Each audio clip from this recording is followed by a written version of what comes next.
ulit ang update natin para sa lagay ng ating panahon ngayong umaga po ng August 26, 2023 na kung saan sa ngayon ay patuloy pa rin natin na binabantayan ang mga sama ng panahon sa loob at labas po ng ating area of responsibility. Sa labas po ng ating PAR ay may isang bagyo at isang LPA, pero ang magandang balita naman ay mababa po ang tsansa ng mga ito na direktang makaapekto sa ating bansa maliban po sa hahatakin nila ang habagat. Samantala, si Bagyong Goring naman ay nandito po sa loob ng ating area of responsibility na patuloy po ang paglakas habang patuloy rin ang pagkilos pababa at ngayong madaling araw ay nasa typhoon category na po habang nasa silangang bahagi ng Babuyan Island,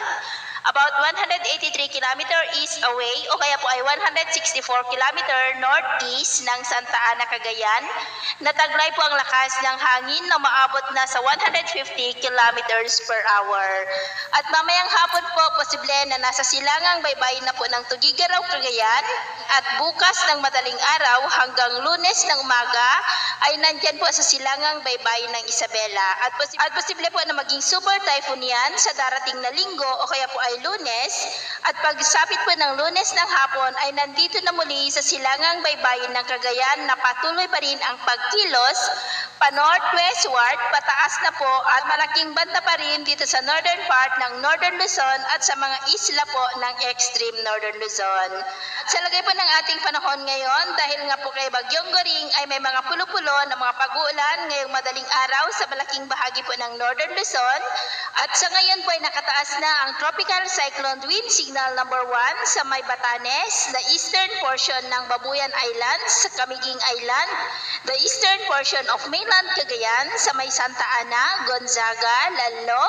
Gataran, Bagao, Peña Blanca, Santa Teresita, Bugay, Camalanyugan, Apari, maging po sa eastern portion ng Isabela sa may Maconacon, Divilacan, Palanan, Dinapigue, San Mariano, San Pablo, Cabagan, Tumawini at Ilagan City. At dahil naman po sa habagat, ngayong madaling araw ay may mga pulo-pulo rin ng mga pag-ulan sa ilang bahagi naman po ng Pangasinan, Zambales, Bataan, ilang bahagi ng Batangas, Occidental Mindoro, Legazpi at mamaya ay sisikat ang araw sa malaking bahagi ng ating bansa, pero dahil po kay Bagyong Goring ay mataas pa rin ang tsansa ng mga pag-uulan sa may extreme Northern Luzon, Cagayan, Ilocos Region, ilang bahagi ng Cordillera. At dahil naman po sa habagat ay maulap pa rin ang kalangitan na may mga pulo-pulong pag-ulan sa western section po ng Central Luzon, Cavite, Occidental Mindoro, Legazpi, ilang bahagi ng Kabisayaan at Zamboanga del Sur. At mamayang hapon, posible pa rin na makakaranas ng mga pag-uulan at posible ang malalakas na mga pag-uulan sa malaking bahagi po ng Luzon. Kaya mag-ingat pa rin po tayo sa mga banta ng mga pagbaha at pagguho ng lupa, maging po sa ilang bahagi ng Mindanao at Kabisayaan.